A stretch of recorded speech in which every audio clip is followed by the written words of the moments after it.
Je suis invité par Maroc Diplomatique pour participer à ce forum et parler de l'Afrique et des possibilités de développement et des relations Maroc-Afrique. Mais il y a des événements qui font que maintenant il faut parler aussi d'autres choses. Écoutez, il faut relativiser parce qu'il y a deux France. Il y a la France de Macron qui a perdu de sa capacité d'influence, qui a perdu toutes les positions françaises en Afrique, y compris au Maroc, et qu'il y a la France profonde, dont je fais partie, puisque je suis l'ancien conseiller du président de la République française, de Georges Pompidou, et où je regrette complètement ces positions aberrantes lorsque la France aurait dû être le premier pays à reconnaître que le Sahara marocain est marocain.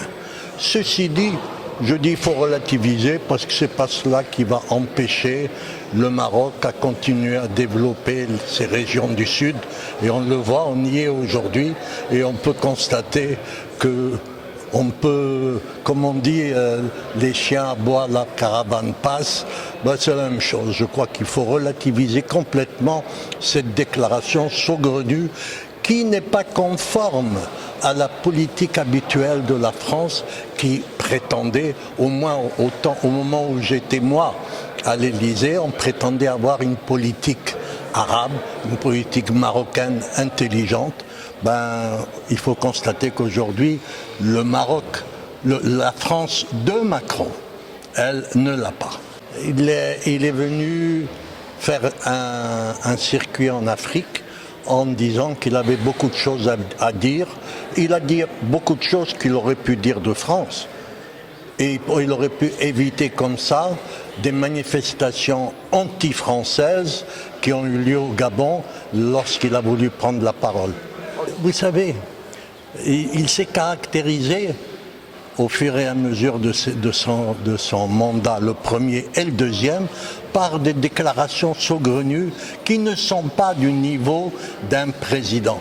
J'ai l'impression qu'on a donné un jouet à un enfant et l'enfant est en train de casser son jouet. Charles Sampro, directeur général de l'Observatoire d'études géopolitiques. Le Maroc a un sens et je pense que ce qu'il appelle les Africains, c'est à ce sens, c'est à ses idées. Et je pense qu'il faut aussi voir une chose, c'est que le roi est porteur du grand projet de la coopération Sud-Sud. Mais il a toujours dit, le roi, que cette coopération Sud-Sud n'est pas contre la coopération Nord-Sud. Et je pense qu'il retrouve là l'idée de Giscard d'Estaing, du général de Gaulle, c'est-à-dire du trilogue, il faut être clair, hein, c'est-à-dire le monde arabe, les pays européens qui sont concernés et l'Afrique. Je pense qu'il y a là une vraie opportunité. Vous savez, Madame Merkel et les Prussiens et les Allemands et les Scandinaves et tout ça pensent que la Méditerranée est un mur. Nous pensons, les Français, que la Méditerranée est un trait d'union. Je crois que c'est fondamentalement différent. Entre trait d'union et mur, il y a une grosse différence. Et je pense que la France peut prendre la tête, la France renouvelée, la France débarrassée de Macron, bien entendu. En parlant de la France, que pensez-vous de la dernière déclaration de M. Macron ? Mais elle est irresponsable, mais comme tout ce que fait Macron, c'est irresponsable. Bon, je pense que la déclaration de Macron, c'est pas en allant faire la danse du ventre en Algérie qu'il aboutira à quoi que ce soit. Moi, je me souviens de ce que me disait Bedjidi, de Cheldi Bedjidi, l'ancien président algérien. Il me disait: vous ne comprendrez rien au régime algérien si vous sous-estimez le fait qu'il parlait de il disait pas nous, déteste la France et le Maroc. Il déteste le Maroc, pourquoi? Parce que le Maroc est un pays millénaire et que eux, ils ont été créés en 62 par la France. Et je pense que tout est là. L'Algérie déteste le Maroc et la France. Et c'est pour ça que Macron perd son temps de penser qu'il peut se trouver en Algérie des gens de bonne volonté.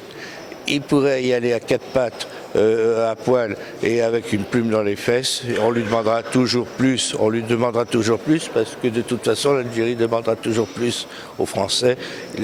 L'Algérie déteste les Français comme il déteste le Maroc.